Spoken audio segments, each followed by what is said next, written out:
කොහොමද මගේ ආදරණීය පුංචි පැටවුනේ? අදත් ඔන්න ආයිබෝවන් කියලා පිළිගන්නවා ස්ටඩි ස්පොට් YouTube channel එකට.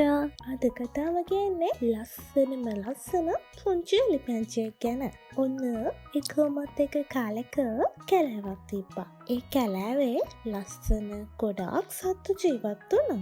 හාවෝ, වඳුරෝ, සමනල්ලෝ, කුරුල්ලෝ, ඒ වගේම අලියොත් ජීවත් වුණා. එක ජාතියේ සත්තු යාළුවෝ ගොඩාක් ජීවත් වුණා. මේ කැලෑවේ ඉන්න අලිරංචුවකට නිල් පාට අලිබබෙක් හිටියා.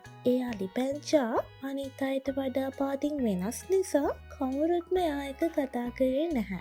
එයා එක සෙල්ලම් කරන්නවත් කවුරුත් ආවේ නැහැ. ඒ හින්දා නිල් පාට අලිපැංචා හරිම දුකින් තමයි හිටියේ. ඔය අතරතුරදී මේ කාලේ කුරුල්ලන්ගේ පිත්තර එක පාත්තම නැති වෙන්න පටන් ගත්තා. මේක කැලේ ඉන්න සත්තු හැමෝටම ලොකු ප්‍රශ්නයක් වෙලා තමයි තිබ්බේ. කැලේ ඉන්න කාටවත්ම මේක කරන්නේ කවුද කියලා නම් හොයාගන්න හම්බුනේ නැහැ. ඒ හින්දා අපේ පුංචි නිල් අලිපැංචා මේක හොයන්න තීරණය කළා. ඊට පස්සේ අපි නිල් අලිපැංචා හොරෙන් ගිහින් තැන් වල වෙන්නේ මොනවාද කියලා බලන් හිටියා. බිත්තර තියෙන තැන් වලට තමයි මෙයා හොරෙන් ගිහින් බලන් හිටියේ. එහෙම බලන් ඉන්නකොට මෙයා දැක්කා නයිහාමි කෙනෙක් ඇවිල්ලා බිත්තර ටික ඔක්කොම හොරෙන් අරන් ඔක්කොම ටික කාලා දානවා. මේක දැකපු අපේ නිල් අලිපැංචා කැලේ ඉන්න අනිත් සත්තු හැමෝගම ගාවට ගිහින් එයා දැකපු දේ කිව්වා. හැබැයි කවුරුත්ම නිල් අලිපැංචාව නම් විශ්වාස කරේ නැහැ. ඒ වගේම දවසින් දවස කුරුළු බිත්තර නැති වෙන්න පටන් ගන්න එක වැඩි වුණා. මේ හින්දා කැලේ හැමෝම තීරණය කරා හැමෝම හොරෙන් ගිහින් බිත්තර තියෙන තැන්වල බලන් ඉන්නවා කියලා. එහෙම බලන් ඉන්නකොට ඒගොල්ලන් දැක්කා නයිහාමි ඇවිල්ලා හොරෙන්ම බිත්තර අරගෙන බිත්තර ටික කනවා.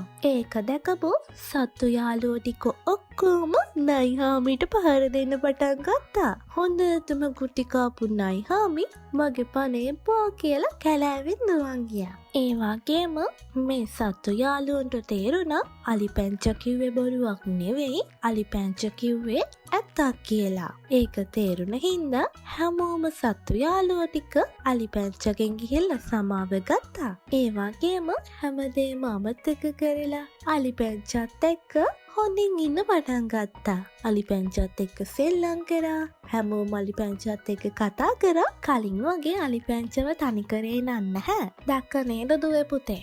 අපි කාටවත් තමන්ගේ පාට හින්දා එයාලව තනි කරන්න හොඳ නෑ. හැමෝ ගාවම තියෙනවා හොඳ ගුණාංග, හොඳ ගතිගුණ. අපි හැමෝත් එක්කම කතා කරලා සෙල්ලම් කරලා ඉන්න ඕනේ. පාට හින්දා නම් කවදාවත්ම කාවත් තනි කරන්න හොඳ නෑ. මගේ දූල පුතාලා ඉතින් හැමෝටම ආදරේනේ. මම මේ වගේම ලස්සන වටින කතන්දරයක් අරගෙන ඊළඟ සතියේ එනකන් මම subscribe කරලා bell icon එක click කරලා තියාගන්න. ඔයගලගේ අදහස් යටින් කමෙන්ට් කරන්න.